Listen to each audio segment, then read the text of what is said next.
మీ మధ్యలకు చక్కటి శుభవార్తను తీసుకుని వచ్చాం. ఉదయం లేవగానే ఎన్నో వార్తలు వినబడుతుంటాయి, కానీ ఈ సృష్టిని, ఆకాశాన్ని, భూమి, సూర్య చంద్ర నక్షత్రాలను ఉన్న సమస్తము కలుగు చేసిన భగవంతుని గురించి తెలియజేయడానికి వచ్చాం. వేద గ్రంథమైన బైబిల్ లాగా తెలియజేస్తాం. దేవుడు లోకంని ఎంతో ప్రేమించాడు. ఎంత ప్రేమించాడు అంటే ఎంతో ప్రేమించాడు.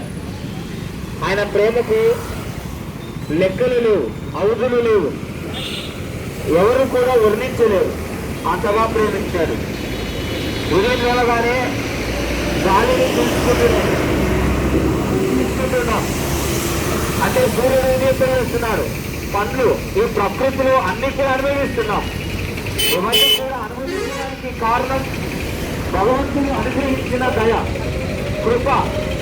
ఆ భగవంతుడు ఇచ్చిన గొప్ప దయను ఈరోజు మనిషి అర్థం చేస్తున్నాడంటే లేదు. ఎలాగా ఉదయం వేశాడు, తన కొడుకు ఎలా బ్రతకాలు బ్రతుకుతున్నారు. అంతేకాదు, సాటి మనిషికి సహాయం చేయవలసిన మనిషి ఈరోజు మోసం చేస్తున్నారు. ప్రేమ యొక్క జీవిస్తున్నారు. కాబట్టి ఆ ప్రేమ తిరిగి అందజేయడానికి లేదా తెలియజేయడానికి 2000 సంవత్సరాల కిందట ప్రభువైన యేసుక్రీస్తు లోకానికి వచ్చి ఆ నిజదేవుని ప్రేమతో మనుషులందరికీ కూడా తెలియజేశాడు. ఆయన తెలియజేయడమే కాదు, మనిషి మనిషిగా బ్రతకమన్నాడు, మనిషి మనిషిగా జీవించమన్నాడు, మనిషిని దాని మనిషికి సహాయం చేయమన్నాడు. కానీ ఈరోజు మనిషి అంతగా ఉంటున్నారంటే లేదు. కాబట్టి ఇవన్నీ కూడా మనిషి ఆ తప్పు మరి ఏంటి? ఆ చేసిన తప్పుకు ప్రతిఫలం ఏంటి? ప్రాయశ్చిత్తం జరగాలి.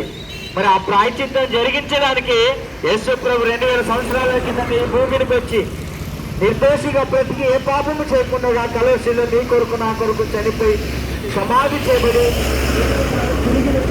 చేయలేయాడు. ఆయన నమ్ముకుంటే వృత్తిరాజ్యం వస్తుంది. ఆయన నమ్ముకుంటే స్వర్గం ఇస్తాడు. ఈ భూమిని స్వర్గాన్ని అనుగ్రహించే ఏ వ్యక్తి కూడా ఈ భూమిని లేడు. మరి యేసు ప్రభు నమ్ముకుంటే ఏం పోదు. ఉన్న చోట ఉన్న పాటన యేసు ప్రభు నేను పాపినట్టే నీ హృదయ శాంతి లేక నెమ్మది లేక ఎన్నో ఎక్కడెక్కడో తిరుగుతున్నాడు. కానీ ఆ హృదయ శాంతి కావాలంటే, ఆ హృదయ నెమ్మది కావాలంటే యేసు ప్రభు దగ్గర హృదయ శాంతి వస్తుంది, దొరుకుతుంది. విస్తరించి చెప్పలేం.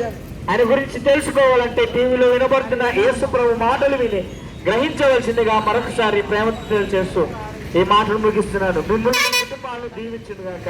మహాపరిశుద్ధుడు అయిన తండ్రి, ఈ ఎరిగిన ప్రాంతాల్లో మాటలు మీరు జ్ఞాపకం చేసుకోండి. ఆయన ఫలింపజేస్తారు, సహాయం చేయండి. కొందరు కలుగుతుండగా మీరే సహాయం మాకు అనుగ్రహించమని మా ప్రభువు లోక రక్షకుడైన యేసుక్రీస్తు నామమున ప్రార్థించి వేడుకుంటున్నాం తండ్రి. ఆమేన్.